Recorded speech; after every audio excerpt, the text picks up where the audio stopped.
Hey everybody, it's Christopher Small, the owner of CMS Law Firm. We do estate planning, we do probate, we do it well. Today, I want to talk to you about gifting in Washington State. Before I do that though, I want to remind you, if you have questions about this or anything else related to estate planning or probate, and you want to talk with us over the phone for free, you can do so by going to cmslawfirm.com. Okay, gifting in Washington State.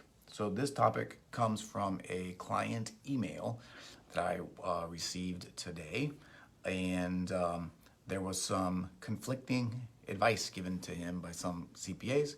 So I kind of wanted to clear the air.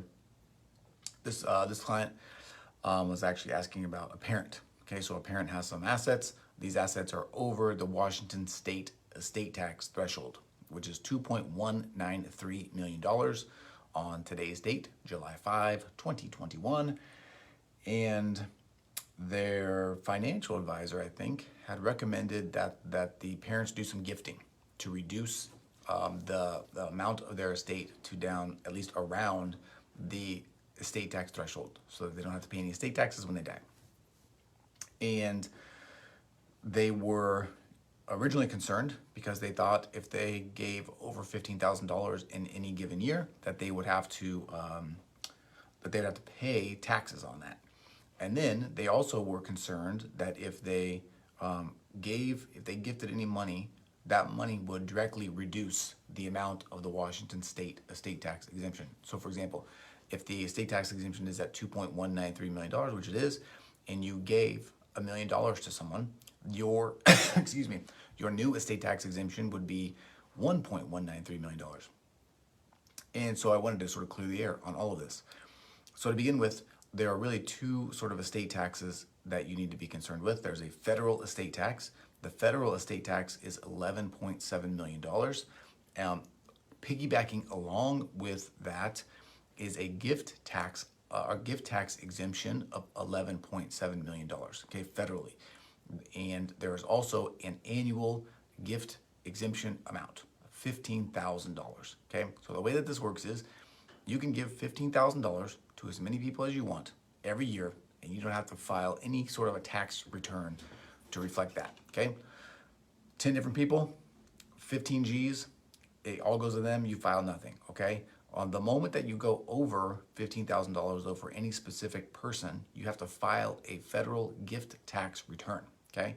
You don't owe any gift taxes necessarily, but what that does is any amount that you go over $15,000 for any specific individual in any year will reduce your overall estate tax exemption, okay? So let's say you give $1 million and $1,015,000 to someone in this year, okay? Which means you are $1 million over that $15,000 limit. You don't have to pay any tax on that $1 million gift. What you will do though is file a gift tax return when you do your taxes in April, and your federal estate tax exemption will be reduced from $11.7 million down to $10.7 million, okay? Basically a dollar for dollar reduction when you get over that $15,000 threshold federally, okay? This is why there is some confusion when you start to think about how to handle your Washington State gifting if you want, okay? The bad news about Washington State is the estate tax threshold is very low, $2.193 million. The good news though is there is no corresponding gift tax exemption amount.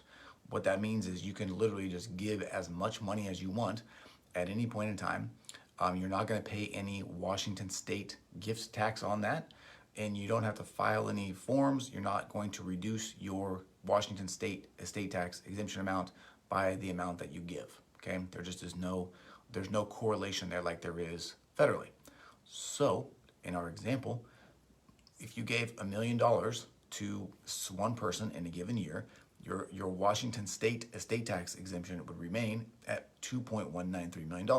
So if you were at $3.193 million, you gave away $1 million, your estate tax exemption is still $2.193. So instead of only owing about $100,000 in taxes when you died, you now owe zero, okay? You would, however, have to file a federal estate tax return, or gift return, I'm sorry, and let the feds know that you have given over your limit and that your estate tax exemption amount or your gift tax exemption amount should be reduced accordingly.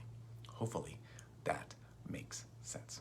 Okay, so if you are thinking about gifting, one last thing I will note: if you are thinking about gifting, before you gift, take a minute and organize your assets and think about what assets you want to give.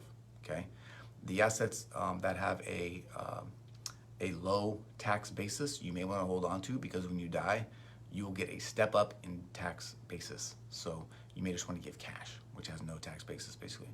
But if you want to know more about that, then you can ask me. You can ask your financial planner. They'll understand these things, hopefully, or hopefully they'll reach out to me as well. That's it. So, as always, if you like this video, if it made sense, if you want to hear more, hit the like button. If you have questions or comments, please let me know. You are at a place where you can subscribe and you don't want to miss any future episodes. Hit that subscribe button. And if you have any questions about estate planning or probate and you want to talk with us over the phone for free, you can do so by going to cmslawfirm.com. All right, everybody, I am Christopher Small. I am the owner of CMS Law Firm. We do estate planning, we do probate, we do it well. Thank you for your time. Thank you for your attention. Appreciate you, and I will talk to you again soon. See ya.